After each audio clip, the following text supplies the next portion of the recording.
Morning. Good morning.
Like I normally do, I might give it like 5, 6 minutes or so to let people log on, and then we'll start.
Everybody, happy holidays.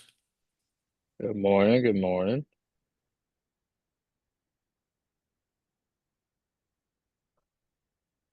I'll give it another minute or two, and then we'll get started. As a reminder, we're talking about events today, which I'm pretty excited about. It's one of my favorite topics. Oh, Day is here.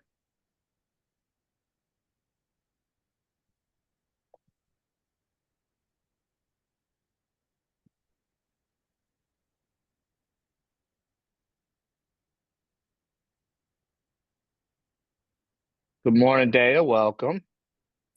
Hi, good morning. I know it's your first time here, but I just told everybody else too. I usually give it 2, 3, 4, 5 minutes, something like that, over when we officially start, just to let people log on, make sure there's no tech issues. So we're gonna get started in 2 minutes at 8:50. Okay, that sounds good. But thanks for everyone being here.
All righty. So, welcome everyone. Hope you had a great holiday. For those of you that celebrated last week and getting ready for the new year, it's hard to believe we're already here. Let's go ahead and get started. So remember, today we're talking about events. One thing I want you to keep at the front of your mind when we're talking today is this bold law, which has come from contribution. You'll hear me say this a lot in trainings and really just kind of throughout the office is I like to keep this at the forefront, especially when you are seemingly disagreeing with somebody, or if you are wondering, should I do that? What's the angle? What's the purpose? What am I going to get out of it? Kind of thing. The number one sales folks or the most successful agents in this case always come from contribution. They give value first without expecting anything in return. And if you can keep this as your main purpose or your goal for events, you're going to have a lot of success. Meaning the goal of any event that we do, regardless of type, and we're going to talk about a bunch today, is to give value or to give back to the people that are attending the event. It is not necessarily to get new clients or even to get referrals. That is a benefit that comes from doing events. But more importantly, we're trying to get in front of people and give value or come from contribution. So we're talking about events today. We're going to go over several different types. These are just some of the types that I grabbed. We're not going to talk about open houses because we've done an entire training on those, and you can go back and watch that on YouTube. That will likely come back up in our rotation as we get into the new year.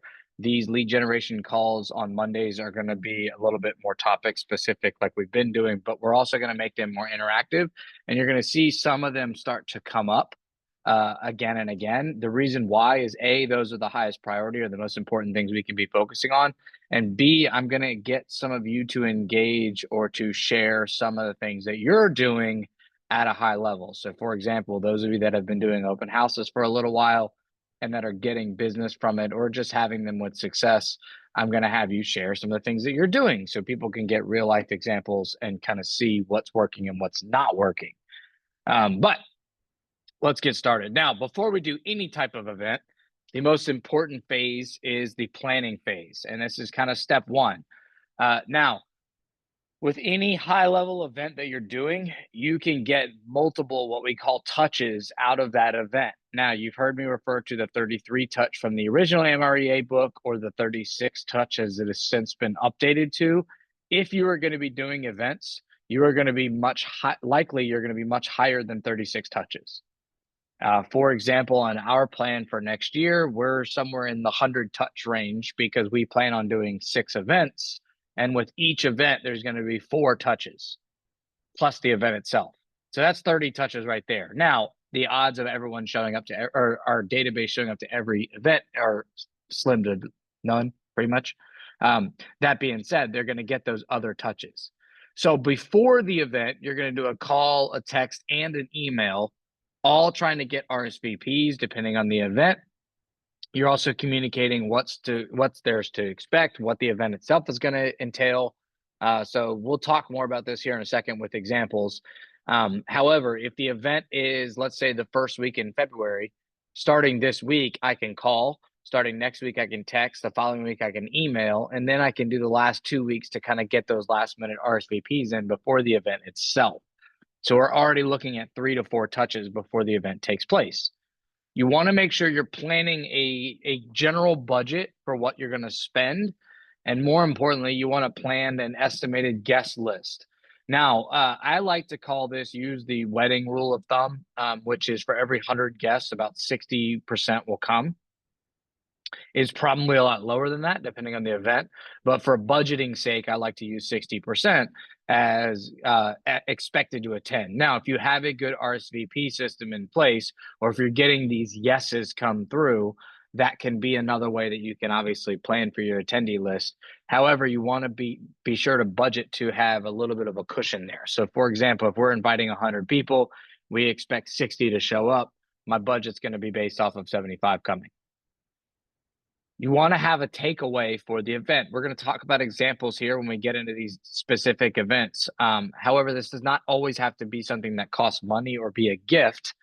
If it is a seminar or an education-based event, maybe the takeaway is a one-pager or a flyer that goes over the things that you talked about.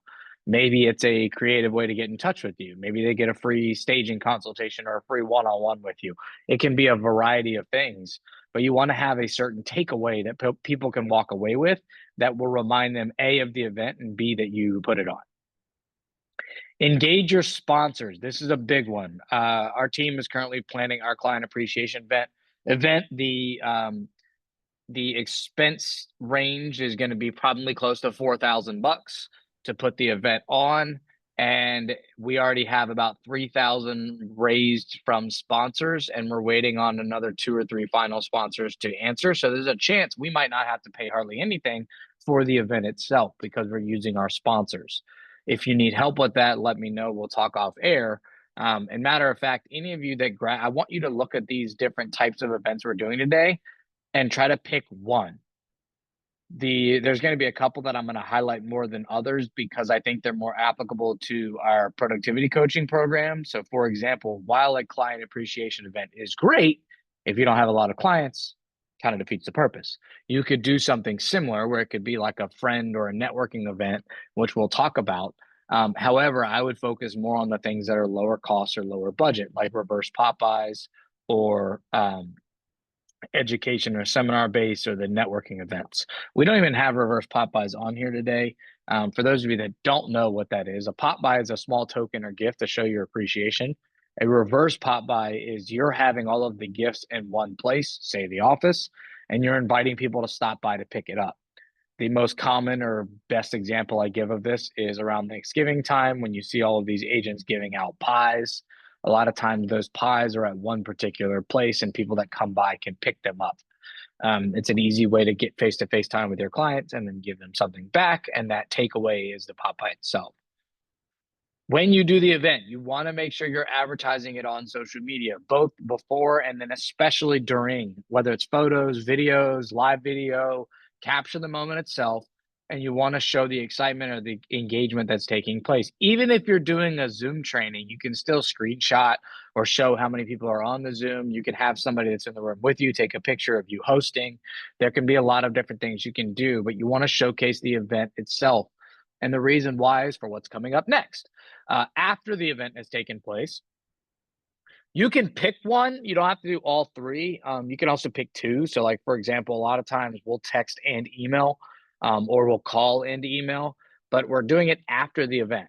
And what we're doing is those that came, we're thanking them for coming, and we're sharing that takeaway with them if we have a digital form. So if it's like a PDF or a 1-pager that says like, here's what went on. If they weren't able to make it and we invited them, it's a sorry we missed you call, text, or email. And then everyone gets a here's what's next. So for example, if you're doing multiple events per year, or what a lot of people do is they'll grab one type of event, say a seminar, like a first-time homebuyer seminar, and they'll make it happen on a scheduled basis. So every 2 to 3 months, they're doing another seminar.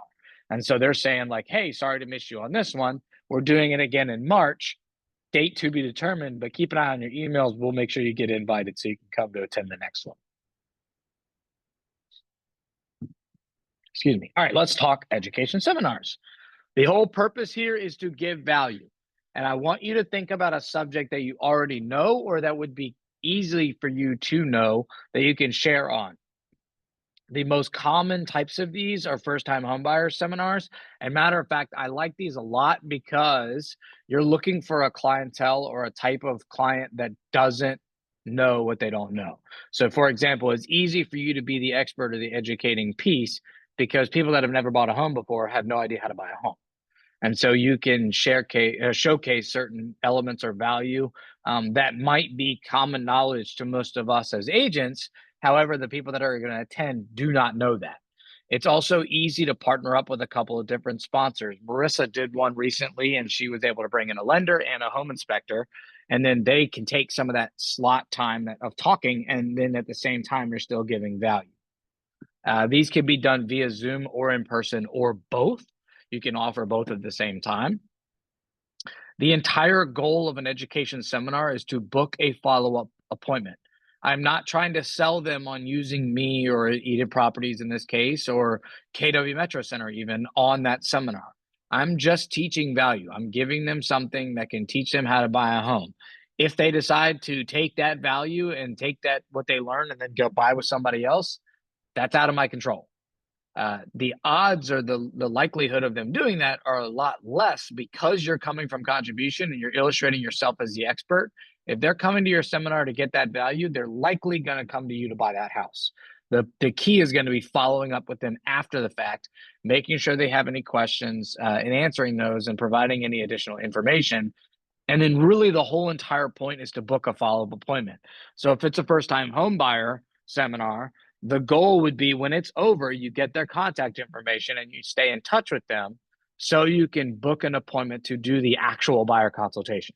When you would show, okay, here's what I do as your agent.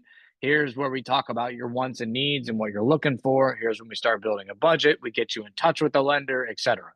In the beginning, you're just kind of laying out what that process looks like, and you're just giving them some information or value. Think about frequently asked questions. That's what you're going to be answering in a seminar, and then more specifically, you can build that personal plan when you book a one-on-one with them afterwards. Questions or comments on the seminar side? These should be fairly short. I like to say about an hour. Really, you're talking for maybe 20 to 30 minutes. If you have guests or sponsors, they can do 15 to 20 minutes. You can do 15 to 20 minutes, and then you leave a little bit of time at the end for Q&A.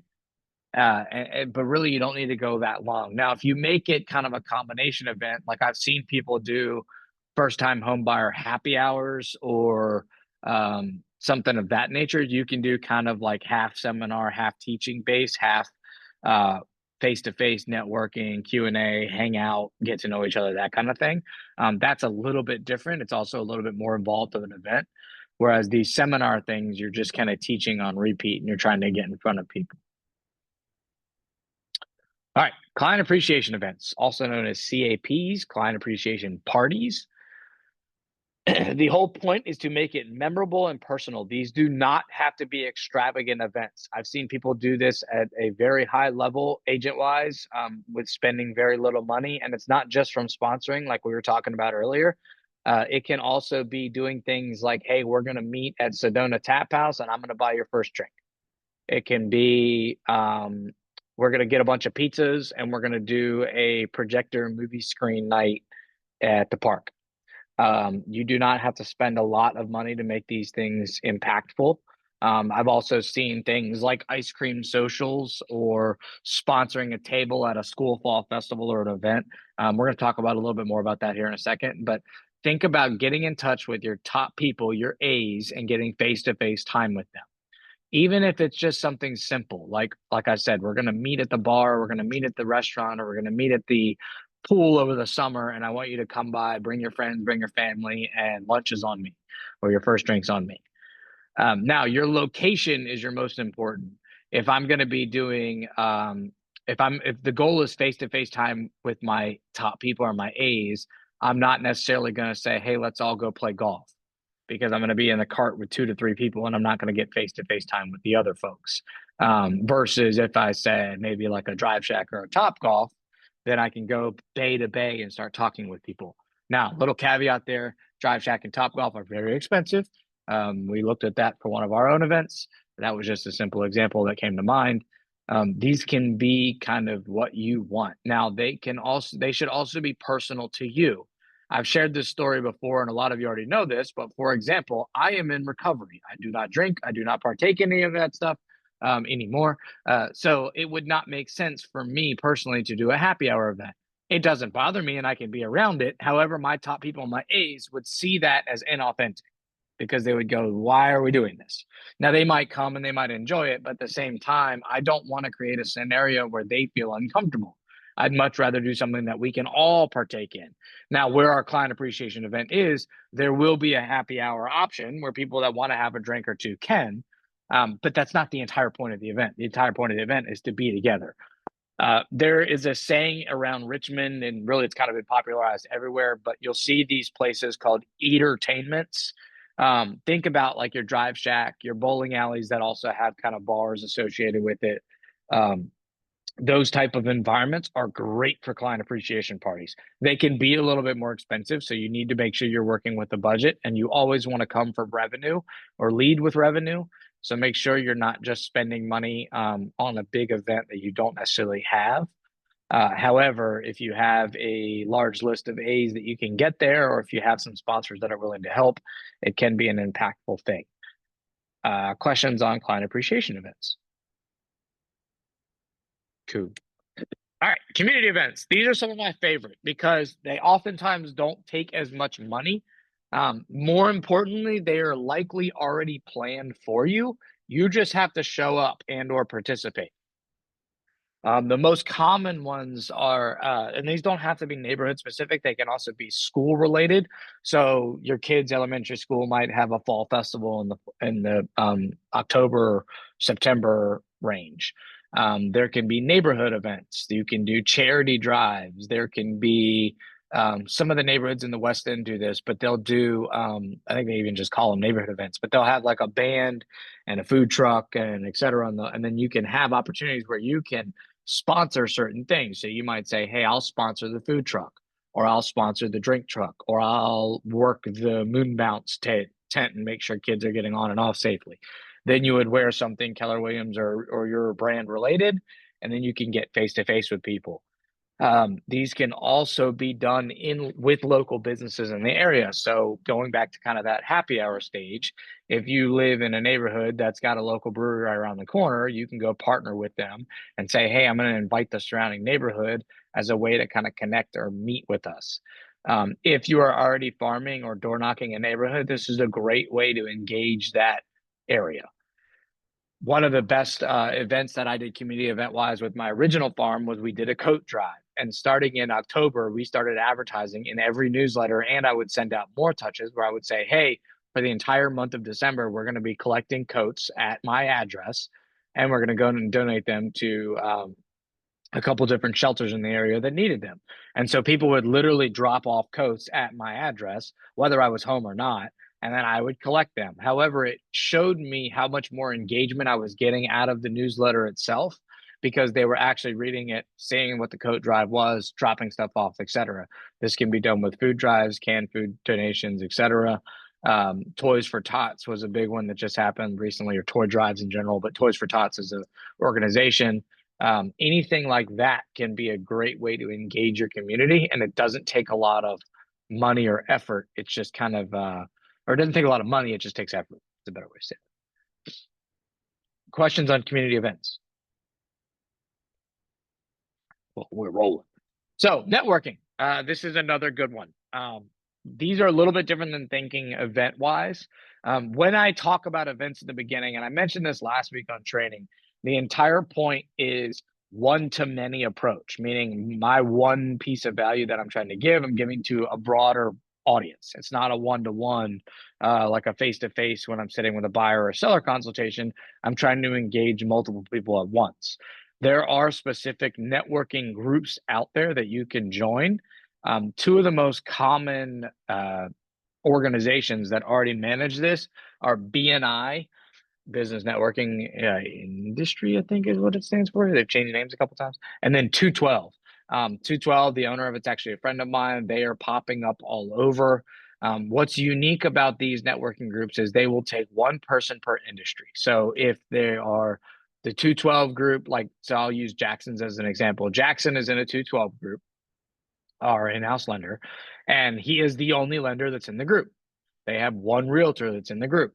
They have one insurance person in the group, and they meet regularly. Oftentimes it's over coffee or lunch, and it's about once a month, and they will talk about ways that they can grow each other's business, what's working, what's not working. If they want to do an event coming up, they'll plan that.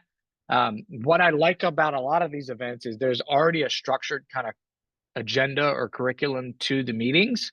And what a lot of them do, and this is what I think needs to be done in order for these things to be done with success, is the format. It's about an hour meeting.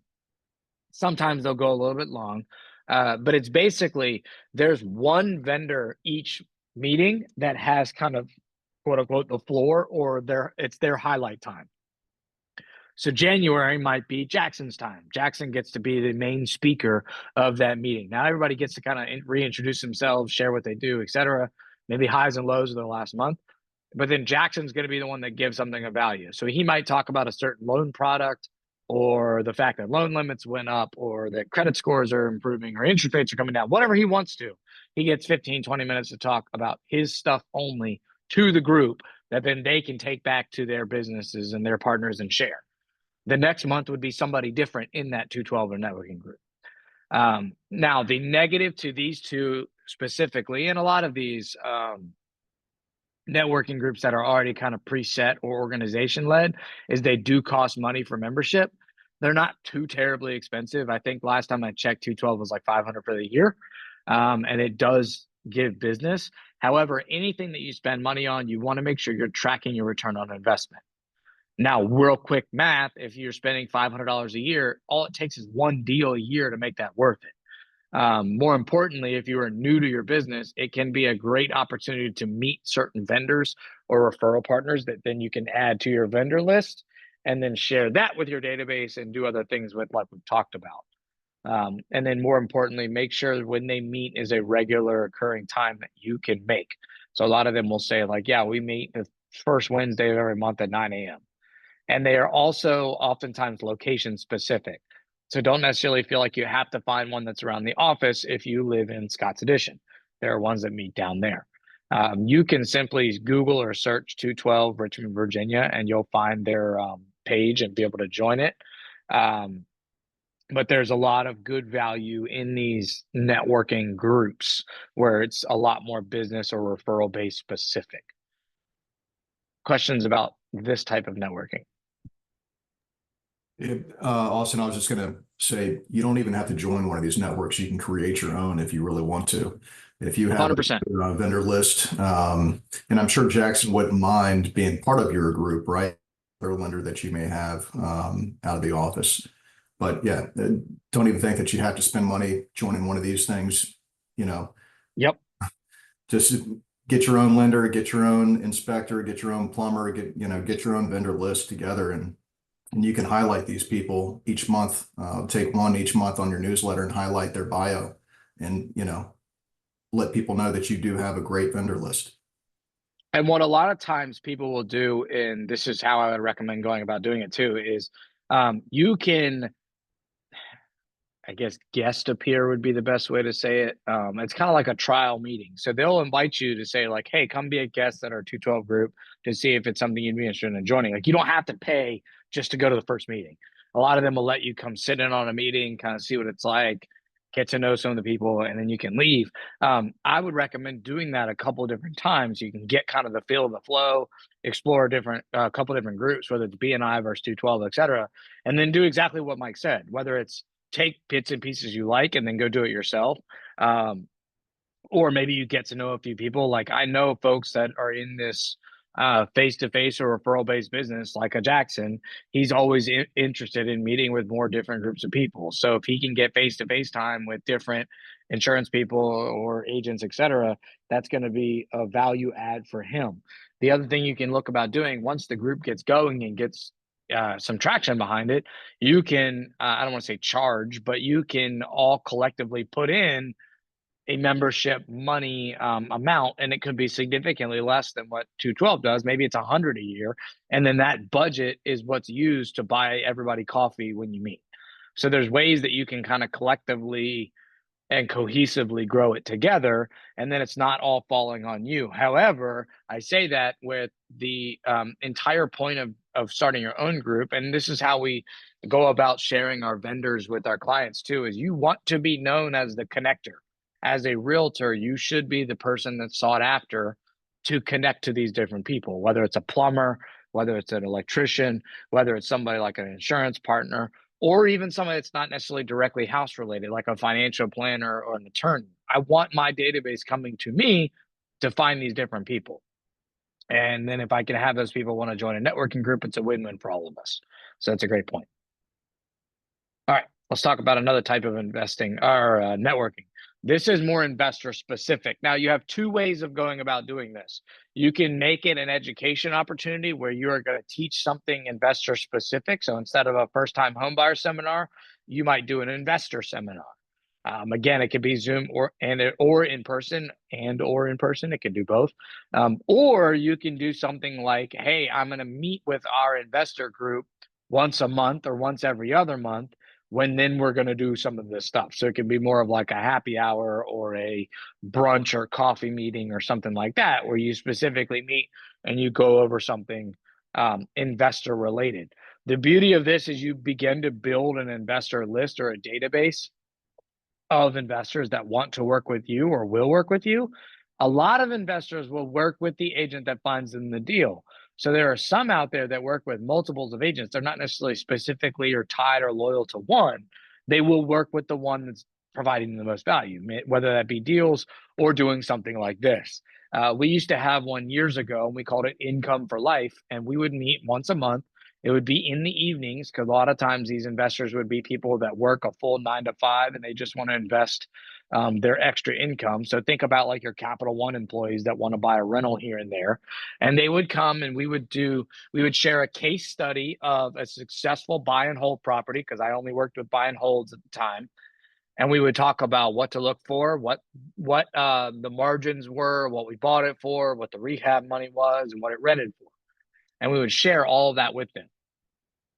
Now, when you are doing this investor specific seminar or type of networking, you want to get very, very specific. Do not do an investor seminar and we're just going to talk about investing in real estate. That's too broad, because you're going to have everything from people that want to flip to people that want to buy vacant land and develop it, to people that want to buy and hold rental properties that are single family home, people that want to buy and hold duplexes, triplexes, and quadplexes, people that want to do commercial buildings, people that want to do apartment. You see where I'm going? It's too broad and you're going to get watered down, and you're not going to be able to share the specific data you want to. So it's important that you pick a niche, or you pick a specialty, and then you repeat that specialty and you get really, really good at doing it.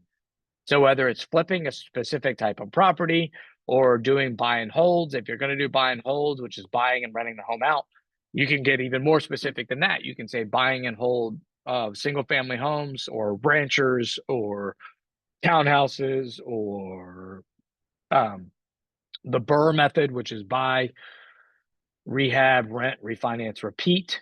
You can get very specific on this. Now, the cool thing is you then begin to build your own touch program that is specific to the investors. So they might get a weekly or a monthly email that's sharing off market deals. They can get touches that are inviting them to more events. You can offer to network with them and connect them with other investors, so then they can share off market deals amongst themselves, and you become the agent that just does the paperwork for it all. There's a lot of value that can come out of this. The cool thing when working with investors is a lot of times they will be repeat customers, whether it's annually or biannually, depending on how many properties they want to buy. However, you begin to deepen that relationship, and not only can you get referrals from them, but they're going to continue to repeat and buy business with you. One of my favorite past clients that I talk about all the time, they bought and then sold 4 properties with me. So they bought 4 units that were next to each other. They held them and rented them for 3 or 4 years, and then they sold those 4 units again. So in 3 years, we did 8 transactions together. And now that client has referred his parents to me, who have a property in Salisbury that are thinking about selling in the next year or so. That'll be $1 million listing.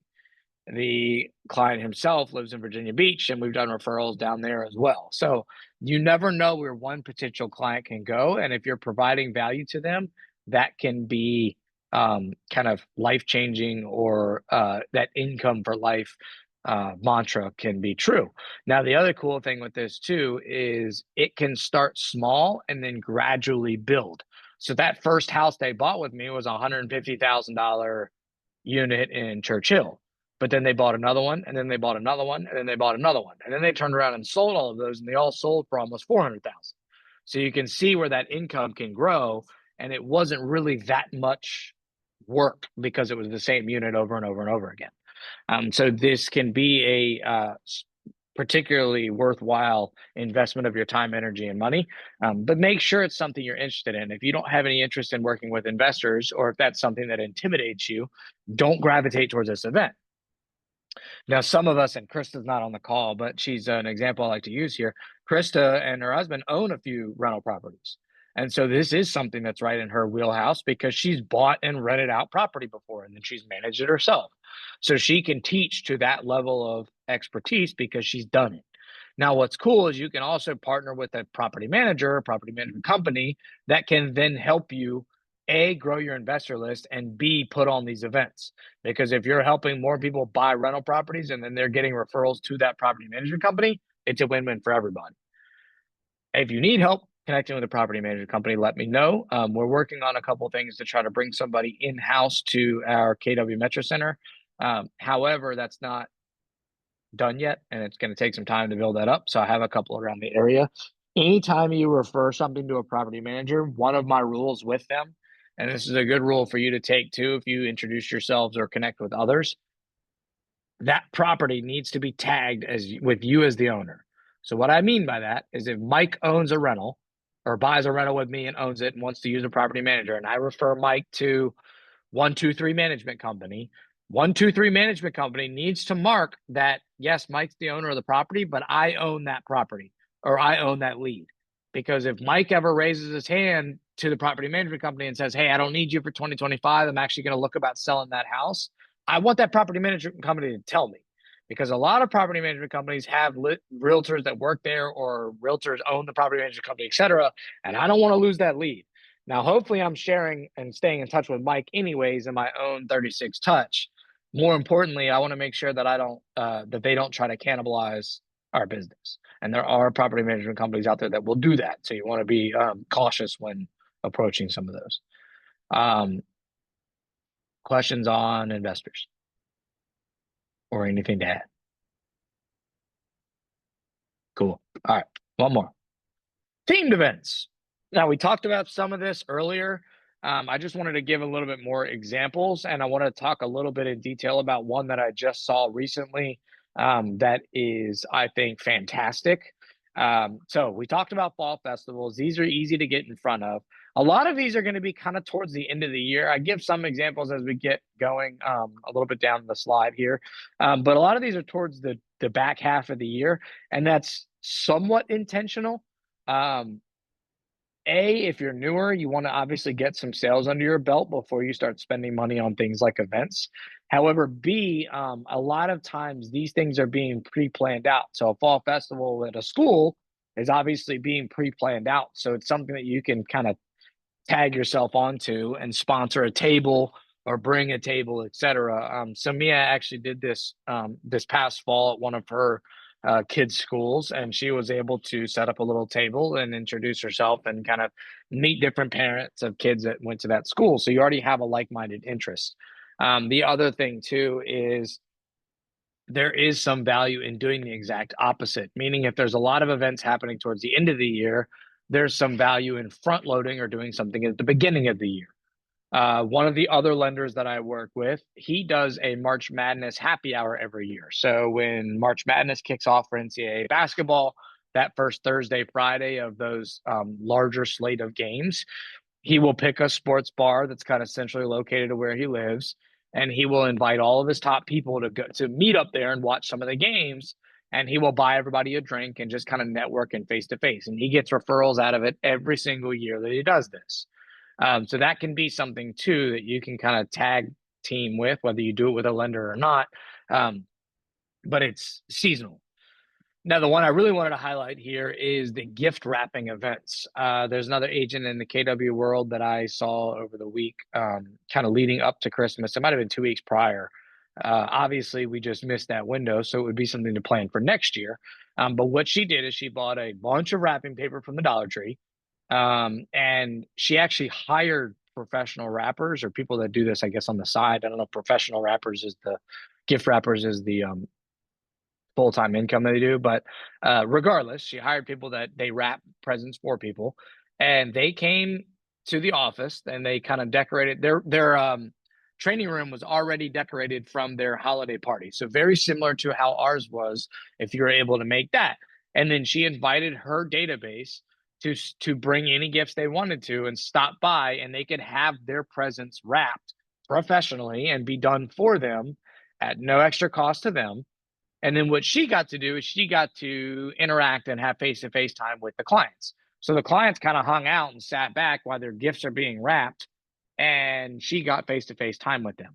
It was very inexpensive because she basically paid hourly for the wrappers to be there for 2 or 3 hours and then bought all the paper from the Dollar Tree. And then she got a lot of face-to-face time. I think she said she ended up having like 20 or 25 people come through, which is a great return for face-to-face time and not spending a lot of money. I don't think she shared exactly what her results were, but those people that are willing to come to your office and participate in something like that, they're considered A's in your database. They're high value people. You can likely get referrals out of them or business out of them. Some other themed events on here. We mentioned the ice cream social before. There are plenty of ice cream places around Richmond that are local that you can partner up with. I mean, it doesn't have to be local. You can do like a Dairy Queen, etc. You can go in there and say, I'd like to do an ice cream social event for my clients. Is there a way that we can partner up? A lot of them will say that you can either kind of open a tab and then you close it after a certain amount of hours, or you just buy X amount of scoops. So for example, you might say, all right, I want to buy 50 scoops. So the first 50 people that come in are getting a free scoop on me. If they want something additional, they can. If it's a family of 4, they can take 4, etc. Fireworks night, again, these are oftentimes already planned out. So maybe you can say we're going to meet at Hardywood downtown to watch the fireworks from the Flying Squirrels game or from July 4th, and your first drink's on me, etc. Just find me. I'll be wearing my green shirt, etc. Reverse pop buys are up at the top. We talked about that. But these are some themed events that you can coordinate around without necessarily making it too terribly expensive, and hopefully some of the call to action or the planning is already done for you. All right, that's events in a nutshell. What questions, comments, thoughts, concerns do you have? I'm going to go back to the plan stage too.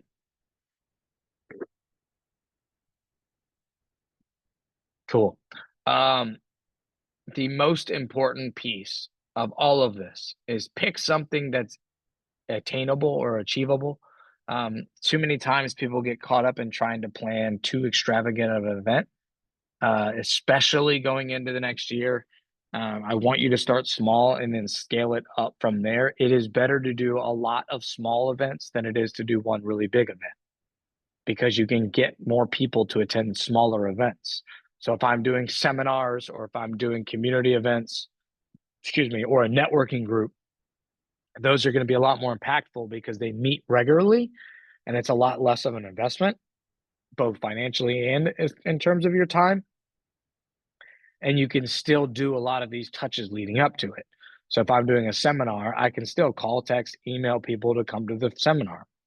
Even if they're not interested in buying a house or if they're not first-time homebuyers, I can still share that with them to say, share it with your friends that are first-time homebuyers, or share it with your nieces and nephews that are thinking about buying a house when they graduate college this summer, etc.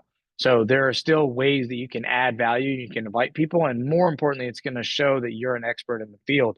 If you're willing to teach a class or teach a seminar for free on a subject, you have to have some sort of confidence to do that, and you obviously need to know what you're talking about. So it's going to establish or treat yourself as the expert to your database, which is the entire point of it all. All right, I hope that was helpful. We finished kind of early today, which is fine, given the holiday. Remember your scorecard. This is important moving forward, especially going into next year. I want you to get in the habit of tracking these. Now, I heard on a podcast today, it was on the One Thing podcast, you should set a goal at the beginning of each day. Now, we've talked about 411s in here before. We're going to really start using these a lot more moving forward. But for example, if I have a goal of 100 conversations a week and I'm working 5 days a week, that's 20 calls a day. If I have a goal of 20 conversations, I set that at the beginning of the day. At the end of the day, I look back and say, how did I do? Did I get all 20? Did I do 18? Did I do 10? Did I do 7? Did I do 0? What happened and why? The next day, I don't necessarily move those conversations over. I'm not necessarily saying I only did 10 today, so I got to do 30 tomorrow. My new goal tomorrow is probably still 20. However, if I continue to miss the mark, maybe something needs to be adjusted. Either I need to adjust my time block and give myself more time to make those calls.